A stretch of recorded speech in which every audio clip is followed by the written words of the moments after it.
Welcome to I Used to Be Fun, the podcast about remembering who you were before life got so serious.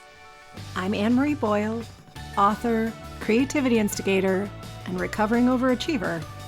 And each week, we explore how reconnecting to creativity and play helps us feel more alive, inspired, and like ourselves again. So set down the to-do list, grab a cup of coffee, and let's go find some fun.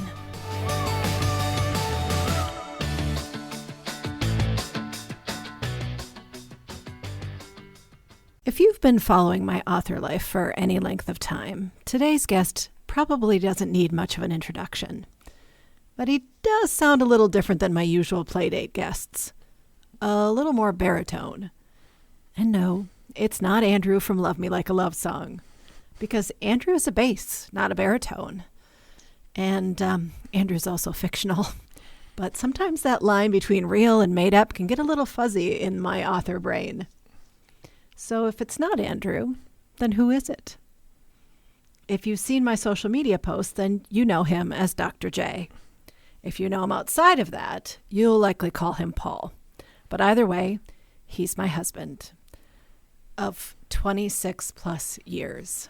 And for a girl who loves change, that is one long-term commitment. But I didn't ask him on the show to talk about maintaining a relationship with, a change-loving creative like me. I asked him on the show because one of the things I talk about a lot on this podcast is reclaiming your right to play. And then how hard it can be to actually do that when life keeps handing you reasons to be serious and responsible instead. And what I've realized is that one of the biggest factors in whether I actually take that time and whether I actually let myself play is having someone in my corner who genuinely believes that play and creativity and joy and wonder actually matter. And Paul is that person for me. And I thought, what if we talked about that? Not just from my perspective, but from his. What does it look like to be the partner who shows up so the other person can have space to play? Or how can partners or friends figure out how to play together? And how do we stop letting it quietly get crowded out by all the serious adulting we have to do? So today, we're talking about play as something that lives inside a partnership and how you can protect it, how you can encourage it in each other, and what it gives back to both of you when you do that. Or that's the goal anyway. So Paul, welcome to I Used to Be Fun. Come on in, the water's fine, I promise. I love me some good water, so I'm dipping my toe in right now, and it is just a delight to be joining you in this enterprise versus all the others that we share. Thanks for having me. Paul is a water scientist. If that joke didn't hit you in the right way, that is what he's talking about. And speaking of that, and before I put you to work, I want to give people a sense of who you are. Not the resume version or CV in your academic language, but just who is Paul when he's not being Dr. Jackson. So who is Paul? He's a lover of all things, an inquisitive, curious human. And he loves the outdoors, loves being out and discovering, and on occasion will find himself immersed in music and theatrical expression and enjoying those things and just all about having a grand time in whatever the moment presents. If you can't tell, he's eternally optimistic and happy, which drives the rest of us insane. Okay, just me. It's just me. It's my gift. It's your gift to me. So let's start with the question I ask everybody. I know we're going to take this episode in a slightly different direction, but let's get that foundation underneath us and tell me what play means to you. I mean, if someone asked you to define it, what would you say? I love this question because I think for me, play is more of a feeling and an attitude first, and then the actions come out of that feeling or attitude. And it's that sort of habit of mind that allows me to be immersed in something for its own sake, not for any other kinds of motivations, but just simply present in that thing. And it is all then actions that relate to exploring, discovering, enjoying, learning, doing, imagining, and it's all that kind of immersive sense of just being. I love the idea of play as a mindset, but I also like the idea of knowing what play looks like in actuality. So tell me, were you a playful kid? Totally. Absolutely. And I think part of it is maybe some of my mother's frustration on having three boys all very, very close together. And so, as a way to perhaps give herself some time and space for whatever that enterprise looked like for her, it was, boys, get out. Get out, go out to the back, play, go. And it was sort of a command in some way to give her respite, but in the same sense to open up space for us to discover. And I think that's what young Paul would say about play. It would be about discovering. And I can picture myself all sticky and full of pine sap because I'm climbing the pine trees as a young kid, and just getting a different vantage point to see and experience. And part of that is then being covered in sap that you have to try and remove later, which was a bit challenging. Or it's about being out back exploring a limestone outcrop when we lived in Vermont and making up stories of all the imagined and actual items that we found along and in that outcrop. Or it was bike riding and getting out and seeing and experiencing just the feeling of that wind moving through you, and then what could you see, again, from a slightly different vantage point. And if I flip to what this play looked like perhaps inside, rather than it just being all wholly outside, I vividly remember the day my parents brought 2 5-gallon pails of Lego into the house from my uncles who had decided that they didn't want to use it anymore, or maybe it was a generous convincing of my parents to my uncles that they didn't want to use it anymore and that their 3 boys would be over the moon to play and build and construct. And I love thinking about that, or the board games that we played as kids, or cooking and baking, all had a sense of play for me. So that was a lot to cover. And my brain short-circuited, as it always does when I think about your young mother having 3 boys in 3 years. My brain just stopped. For good reason. We were a handful. Before I move on to my next question, your mother sent you boys out to play for her own rest and her own need to get probably other things done, quite frankly. But there felt like there was something in there that there might have been a value statement about what your parents thought about play. So do you feel that way? I think so. I think there was a sense that they want their children to explore something that is unguided and indeterminate. And I think play can be guided, but I love that it's indeterminate. It's what you get to create in that moment, in that time. And I think that does a lot for us as human beings to sort of think about how we make sense of the world around us through play. And Absolutely. I think a lot of education and a lot of sort of cultural exchange is built around sort of staged or crafted or intentionally designed experience. But there is an element of the undesigned and of just the evolving that can be really powerful in the way you see yourself and the way you see the world around you that I don't think can be replicated other ways. Yeah, I've spoken a lot about how children learn through play. That is one of the primary ways that kids learn. And that's what you're talking about, is that piece of not having a script in front of you and figuring things out through play. And that leads really nicely into my next question, because I think there's this thing that happens when you become a serious adult, capital letters. And also when you become a serious adult couple, play sort of quietly gets phased out. Culturally, we've been told that play is only for kids. And if you think about our relationship, are there points in our relationship where things started to feel more like logistics than just living life? I think there has been, and it's sort of ebbed and flowed. We've kept some aspect of play, I think, all through it, but there are moments that I think that feel like there were more constraints on us at different times, and I sort of think about professionally in our different job pathways that there are some constraints that get put on, or we allow the constraints that get put on is probably a better way to say it. Or thinking about, oh, what does the house need anytime we're in it or around it, and thinking about, oh, is it time for this regular maintenance, or is it this project needs attending to now, and maybe we're feeling tired at the end of the day and just want to veg rather than do something else. But I also think about the 17 years that we had with dogs, our lovely little Boston Terriers.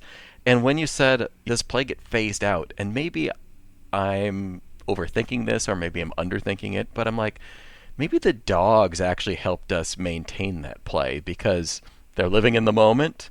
They inserted themselves into our lives, or we invited them into our lives. And when we were feeling tired, they still needed to get out and wear off their own energies. And sometimes that was contagious, whether it was playing with them in the house or out in the yard and watching them just have zoomies for a moment. And I think about, oh, is that how sort of our play got funneled into something else? And yeah, we were taking care of our dogs, but we were also enjoying those moments with them. And maybe that was just reframing of play. As I've mentioned in previous episodes, Paul and I don't have children, and that both allows us freedom, but it also doesn't give us an excuse to play.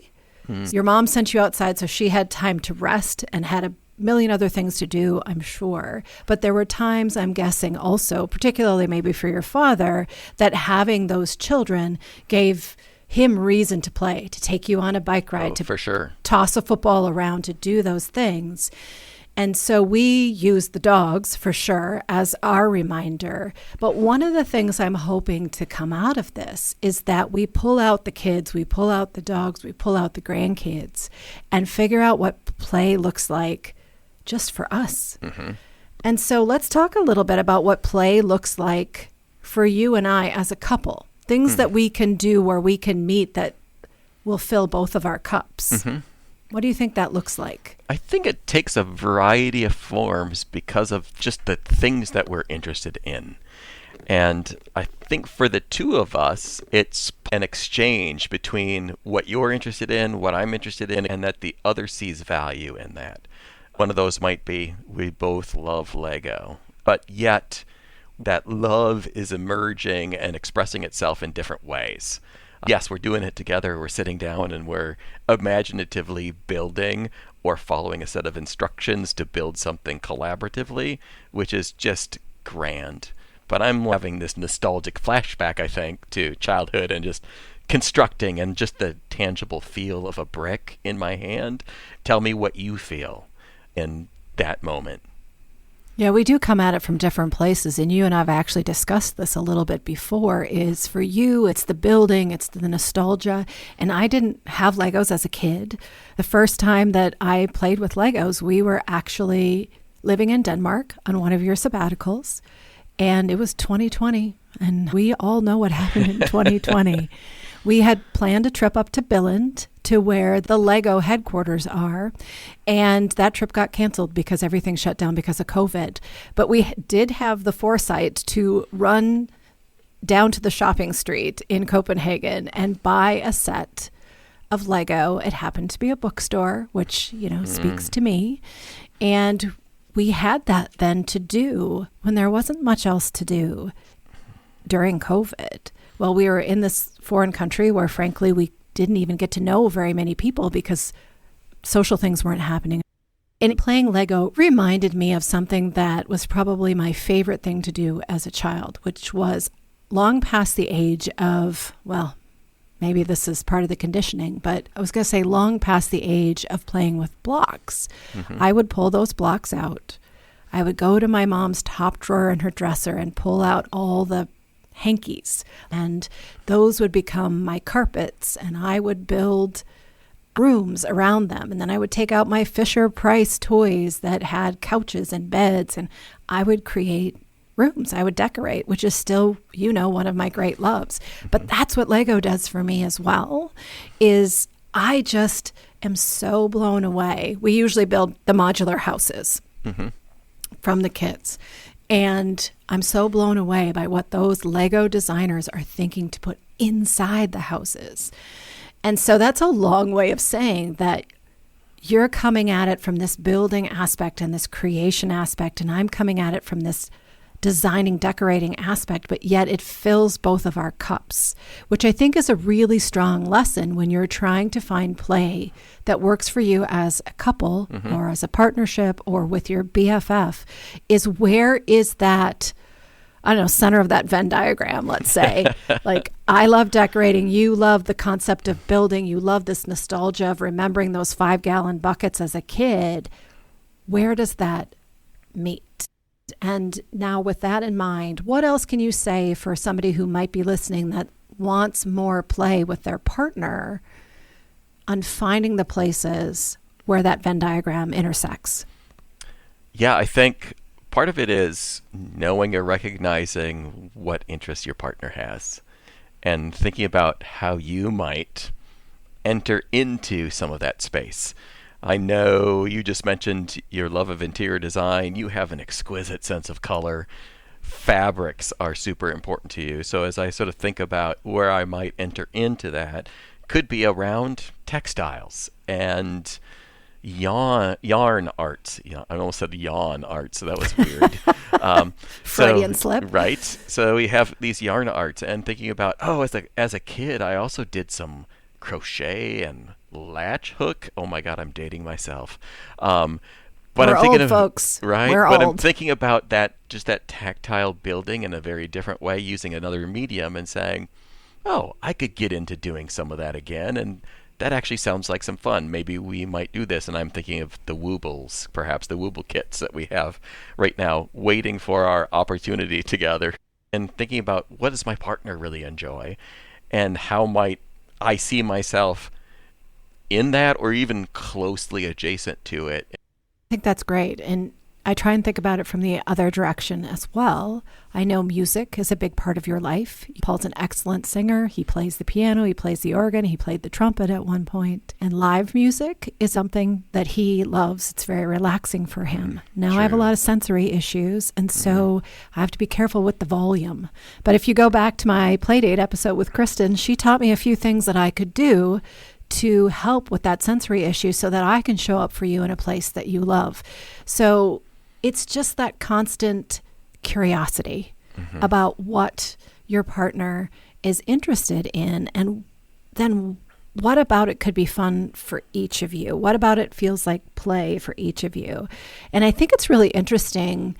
I've noticed there's this thread of nostalgia running through everything we've talked about, whether it's Legos. And for you, that's being a kid. For me, even, 2020 was 6 years ago. So there's totally some true. nostalgia there for me, and being in Copenhagen and that connection to where Lego is created. But talking about playing with the blocks, or you told me a long time ago that, I don't know, remember if it was your mother or your grandmother now that taught you how to crochet. And is there a way to bring some of that back? It's almost hearkening back to a simpler time, and it lets your mind sink into a place that maybe wasn't as stress-filled. Do you agree? I think so. And I might not say a simpler time, but maybe a less electronically stimulated time. Sure. And right, where we're actually dealing with tangible physical objects and not a joystick or a mouse or an infinite scroll loop, where we actually have something tangible we see and feel in our hands, and that feedback in that space harkens back to maybe some earlier kinds of play. And now maybe this will be generationally interesting or an artifact that some folks might watch move forward through time, but I think there's something to be gained in actually the physical manipulation of something. It gets you out of just the brain and connects the brain and body together. Yeah, neurologically, we know that there's a big difference between what I'm going to call analog play and digital play, and both have value. But I do think in our current environment, for many of us, we could lean into that analog play a little bit more. One of my close friends has started EPPing, that's English paper piecing. It's a type of quilting. And she started it to scroll less, to do something with her hands. And I joke once in a while that she rage quilts. But it has become a thing that has not only kept her off her phone, given her something else to do, it's connected her to other people. She will quilt with others. It is something that maybe starting as a way of putting down your phone has developed into something much deeper and much richer. And that's something I feel like we can lean into, which kind of leads into the next question. I want to know from your perspective, and you can be totally honest. What does it look like when I haven't had enough play in my life? And then flip it around and tell me what changes about you when you haven't had enough play in your life. Oh, cool. Let's start with me, and then I'll flip to you. So when I don't have enough play in my life, I think I get too serious about everything. So Yes. there's a intensity of seriousness that happens. And it probably makes me also more grouchy or irritable, if I'm being honest, that if that sort of seriousness then it needs a break. And before I get to that break, I probably can be more sensitive to things than I wouldn't be, and maybe life feels really heavy. And what changes about me when then I get some aspect to play, everything lightens. And I don't want to say the serious subjects go away, because that's not true. The serious subjects are there. They're just not pressing in as hard anymore, because I have allowed myself to refill in some sort of way, shape, or form through that aspect of play or through that aspect of creating without an agenda. And I think that's the critical part, is the agenda is it's just to do whatever it was, to embrace that mindset and idea of, oh, I don't have an outcome. I'm just going to wander through and see where I go. And that's very freeing. I want to just add in that Paul is very rarely crabby or in a bad mood. Again, we can hate him for that. It's okay. However, I will agree that when you haven't played, when you haven't let loose, when you haven't let down, whatever words we want to use, you become the words that keep coming to my mind is wrapped tight. And deadlines become almost more serious. It's kind of an odd phenomenon, but I think if we all look at ourselves for a moment here, when we haven't allowed space, whatever that space looks like for us, it is hard to not take things even more seriously. It's a joke we've had since the beginning of our marriage. Paul is very serious about his job. He loves it, right? But he takes it very seriously. And so I would say to him, are you giving anybody a new kidney today? And he would say, no. And I'm like, then it's okay. Go and wing it. You can do this. Those are the pieces that I think play brings to your life, is you don't get to that place where I have to ask you, are you giving anybody a new kidney today? Like, this is not life-threatening. And so I think that's really important. And a really important thing we can all look at is, would life be a lot more enjoyable if we gave ourselves that space? Okay. I interrupted. No, you can continue. This is perfect, because it allowed me to frame it about, what does it look like when you haven't played enough? I do get crabby. And I totally am do. a crabby human. And it's sort of like the weight of life is clinging to you in ways that feel like your momentum has slowed. The way that you're moving through is just like walking through sticky syrup, is probably a great way to sort of say that everything feels so much harder to do and to approach and to deal with. And when you start to play again, I see that lift. I see things that move more easily, that it become more, I like to say, more fluid in a really great way. And you start to have that little sparkle in your eye again. And I love seeing that captured in there. Nothing is better for me than laughter. I like to make people laugh. I love to laugh. And so when you're talking, I'm thinking everything you're saying is accurate. And I think it's accurate for a lot of people. It's not just me. Is that it's the slogging you're talking about. The piece we can take from that are two things. The first thing that came to my mind was start noticing how long it's been since you laughed.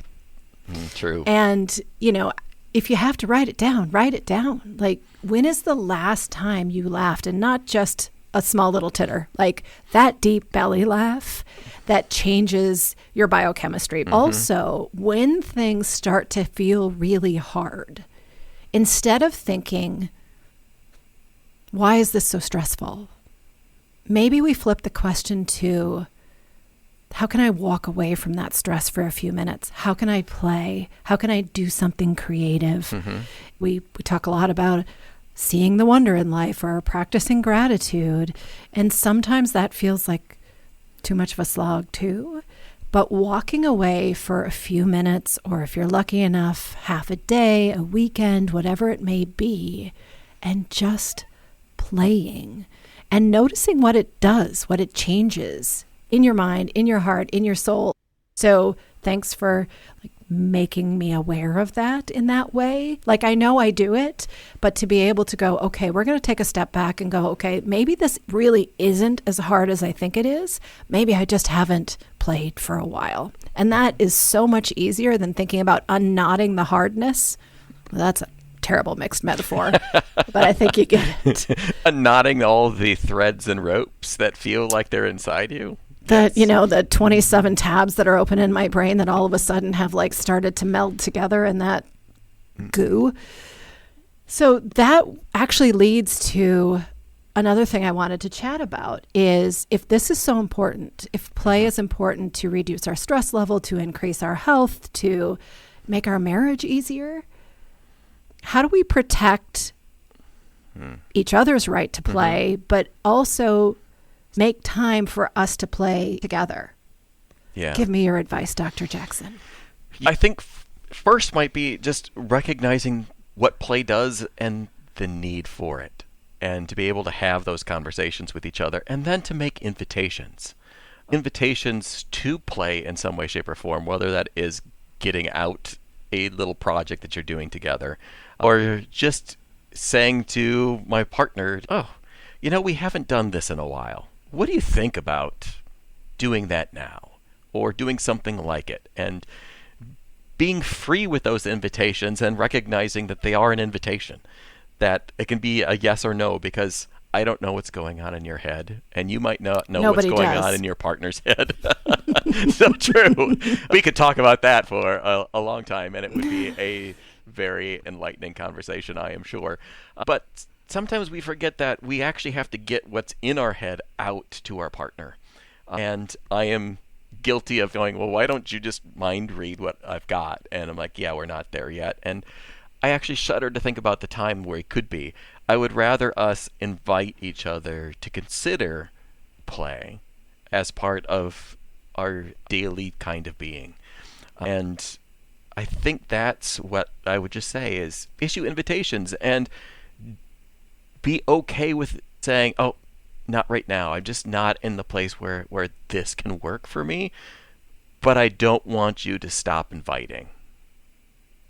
I think invitations are great.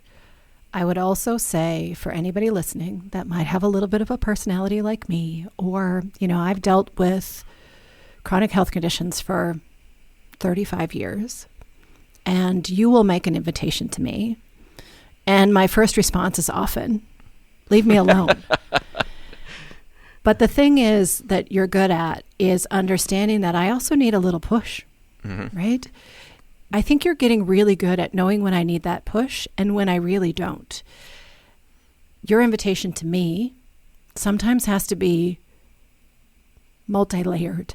Like it might have to be, here's the invitation, and maybe a little while later, here's the invitation again. Yeah. Because it gets really easy to get stuck in inertia for a lot of us, or to feel fatigued and not realize that that play invitation is actually going to help alleviate the fatigue.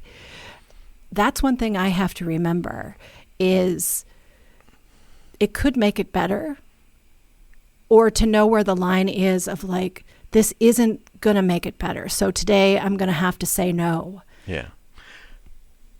That has also brought up that play doesn't have to be a binary on and off, that you either have to be all in or you're all out. That there can be small pieces of play, that it doesn't have to be big chunky bits, right? That it can just be a little bit, and that maybe it's I'm up to playing at kind of like a 33% level, or I'm thinking Mm-hmm. about old school LPs, and yeah, what am I at a 33 RPM, or I'm at a 78 today, and what am I wanting to do? And just even that little bit of 33 can be a good thing, and that's okay. And I think understanding that I usually run at 33 and you usually run at 78. True. And not letting that be a judgment. Mm-hmm. I think I spent a big portion of the first part of our marriage feeling a little bit like that was a judgment, not from you. But I grew up with, my mother has an energy level like you do. And I grew up with that Energizer Bunny energy level. And then I married the Energizer Bunny. It took a long time for me to realize it was okay to say no. And it was also okay to say, I need you to meet me at my speed today. Mm-hmm. And then also to say, hey, can you push me to your speed? Which is where I was on the last point. But that's just self-acceptance. Yeah. And trusting that your partner cares about you enough that a no isn't a judgment. It isn't telling that person their idea isn't a good idea.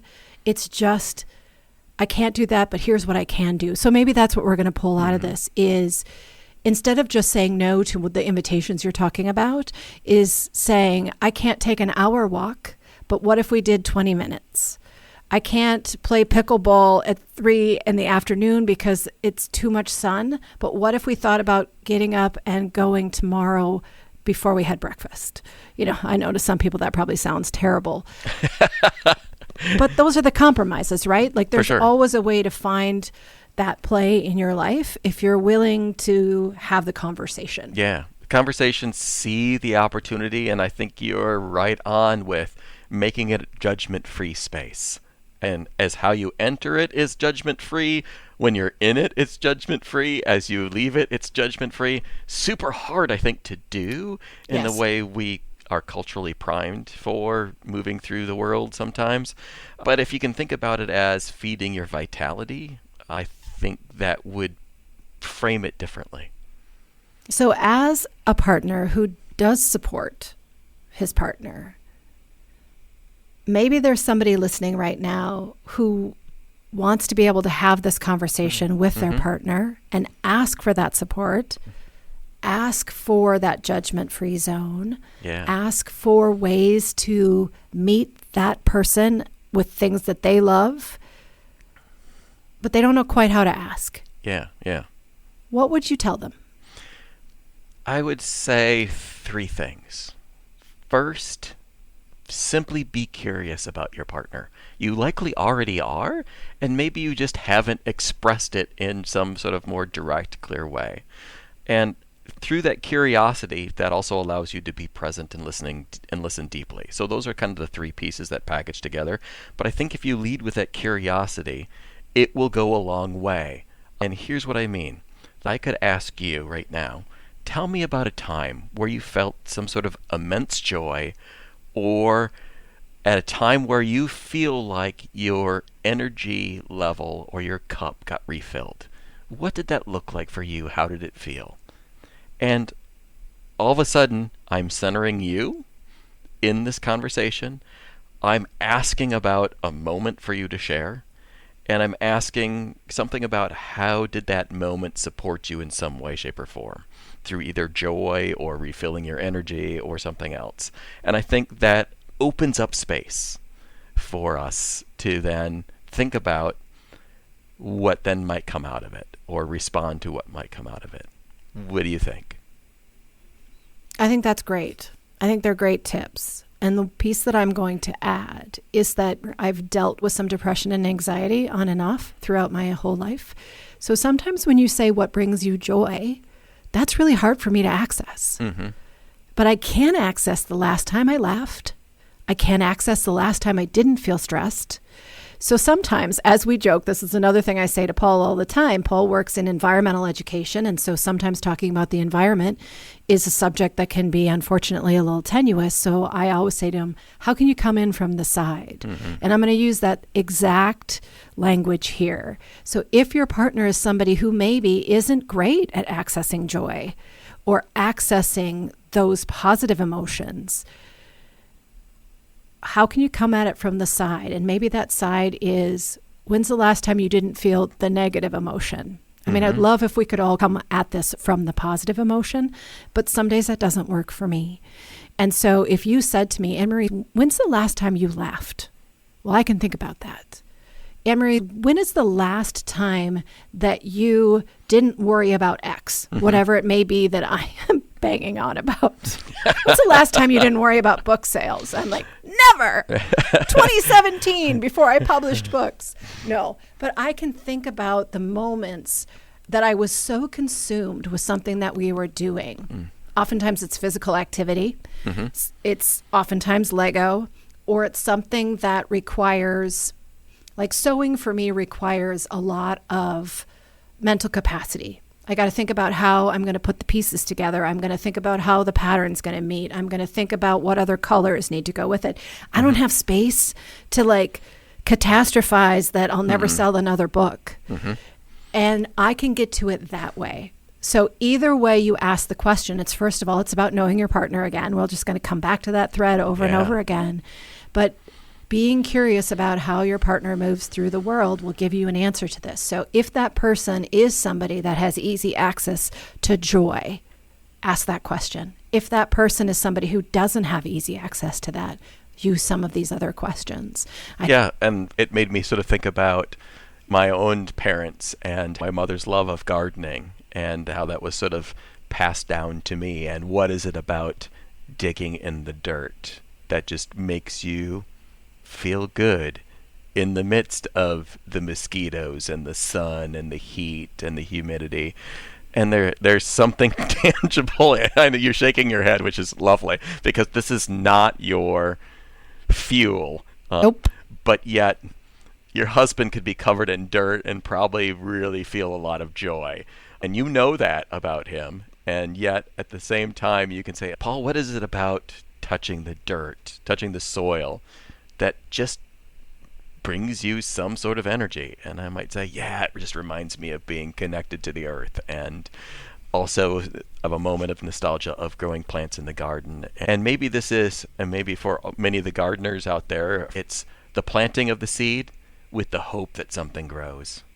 And I think play has a lot of hope embedded in it. It absolutely does. And because it's hope that is undefined as it emerges. And I think that is also kind of a cool thing that these conversations can bring up to discover about your partner, and maybe discover about what are those things inside me that feel that same sort of way. I love that. I wrote down while you were talking, getting joy by talking about joy. Yeah. And sometimes we just need the reminder that there were things that we did enjoy, that we did love. My first Playdate episode with Kim Turcotte, she talked about how she loved to roller skate. And her nieces, who are adults now, bought her a pair of roller skates, but she hadn't gotten them out of the box. And I think that we joked a little bit about the older you get. You're like, am I going to break a hip? Well, there's that. But if you can talk about the joy, if you can really think back, like me building those houses with the blocks and the hankies and the Fisher-Price furniture, my mood is already lifted. So it doesn't even have to be action sometimes. Sometimes memory can take us, memory of play and freedom of, the freedom that play gives us can take us there. I love that you bring up memory as another way to access this. And I think that could be another good point to that curiosity for a partner, is to say, oh, tell me about a memory that you have that made you feel lighter, or that made you bring a smile to your face, or that just somehow showed something inside you that percolated to the surface. And I think those are super cool pieces to just invite others to share. Yeah, and dig deep. When you locate that memory, who were you with? Where were you? Were you playing in the dirt? It was no. No, I was not playing You in were the not? dirt. I was not playing in the dirt. I was not going anywhere there were near bugs. It's not the dirt I don't like. It's the bugs. Yeah. Ask, were you by yourself? Were you in a large group of people that made you feel supported, but you weren't really talking to anybody, say at a concert? Were you in a movie theater? Figure out where those came from. And that way like, oh, maybe it's the fact that I haven't connected with anybody for a while. Maybe I need to call my girlfriends up and we all need to meet for a cup of coffee. Maybe that's what's missing, right? Or maybe it is the solitary type of play. Okay, last question. I want to know what it's meant for you to be in a relationship where play is something we take seriously. Being in a relationship with play helps me feel connected.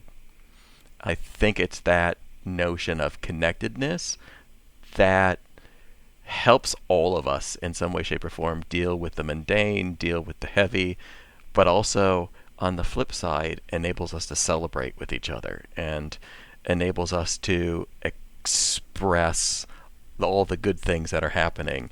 And I think that connectivity is something that I really thought about with respect to the two of us, because that feeling of connectivity also allows me to do solo things, that I am connected and supported, but that doesn't mean that I have to be with you all the time or with others all the time. I can be out on my own, but I still have that feeling of connection. So I think this play space allows me to be the best me possible. And maybe I would invite others to think about how being connected through play allows you to be the best you possible, or maybe allows you to tap into that. And the connection you're speaking of is the connection between you and me, or you and another person, versus connected to the earth or connected to, okay. Yeah. So the environmentalist in me goes, oh, of course it'll be connected to the earth.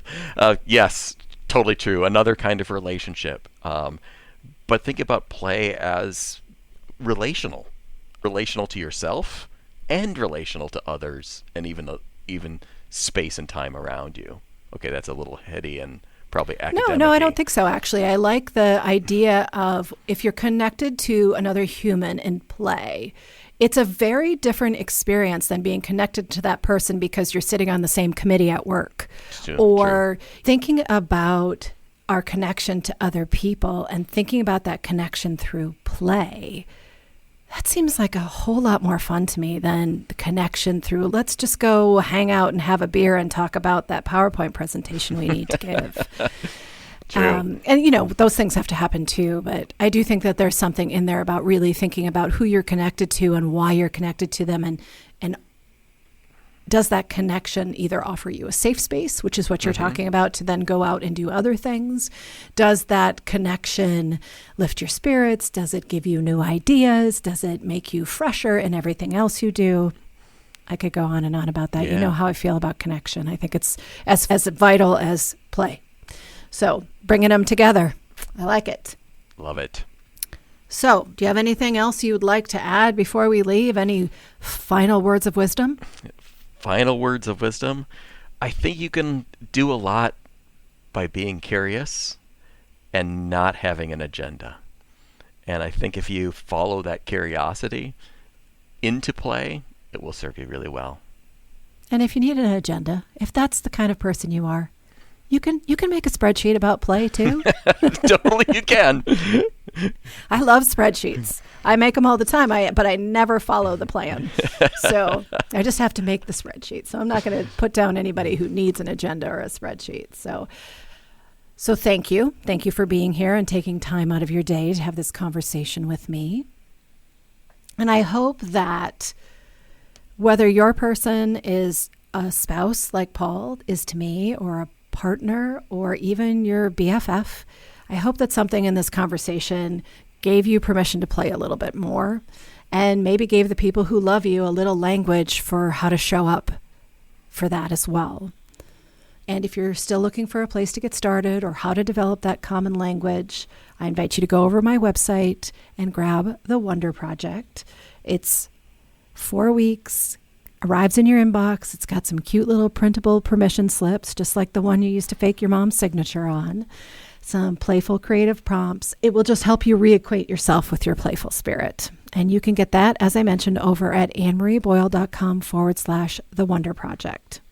And if this episode resonated with you, please share it with a friend or maybe your sister or your mom. And absolutely don't forget to subscribe or follow the show. I'm going to end this how I always do, encouraging you to go play. And I'll see you in a week.